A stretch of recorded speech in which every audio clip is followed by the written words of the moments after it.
Hey there, welcome to Perkstream for June 15, 2022. What are you hungry for?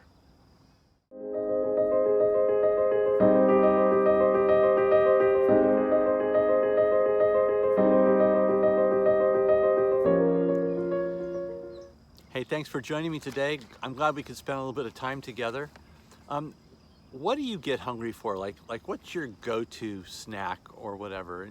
Or maybe it's not about hungry for a particular snack. You just get this thing and you go, I just have to have pizza, or I've just got to have something else. And for me, that thing sometimes is a particular kind of hamburger that one of our local eateries makes. It's the beef patty, it's cheddar cheese, it's an onion ring, bacon, lettuce and tomato and barbecue sauce. And I go, you know what, today, that is what is for dinner.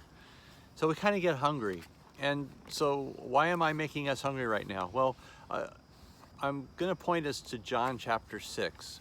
You know, we've been looking at John and how John talks about Jesus as the person we abide in. That's where we find our life, we find our strength. And then there's also Jesus who says, I am the living water. And if you drink from me, you'll never thirst again. Well, Jesus also said, and John remembered this in John chapter 6, where Jesus says, I'm the bread of life. And he says this right after feeding 5,000 people and then sending them away because he didn't want to get caught in one of their schemes to become king. So he sends the disciples across the sea, he goes up into the mountains and he prays.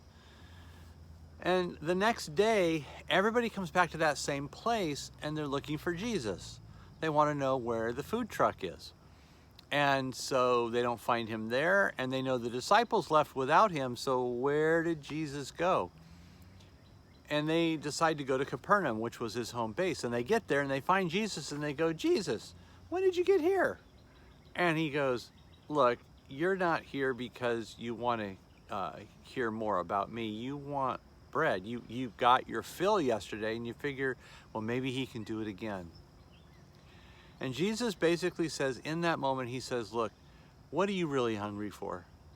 Whatever you're really hungry for, I am the bread of life. And whoever eats from me will never hunger again. That's a great promise. And sometimes it's just one of those things where we think, well, what does it mean? I'm confused. Jesus is offering his body as bread. He's offering himself as bread. Like I won't have to cook again or go shopping. Well, the crowds were just as confused, and they kind of even grumbled at times, going, this guy just doesn't make any sense.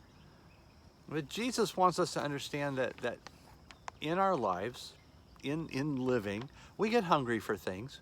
We get hungry for significance. We get hungry for protection. We get hungry for belonging. Name the thing we get hungry for, and whatever that is, Jesus says, I'm the bread of life. I can satisfy you in a way that nothing else can. And why shouldn't he be able to? Because Jesus created us. If we go back to the beginning of John, John tells us that there wasn't anything in all creation that was made that Jesus didn't make. Jesus was in the beginning with God. He is God who became God in the flesh, and he came here and he is giving us himself as life.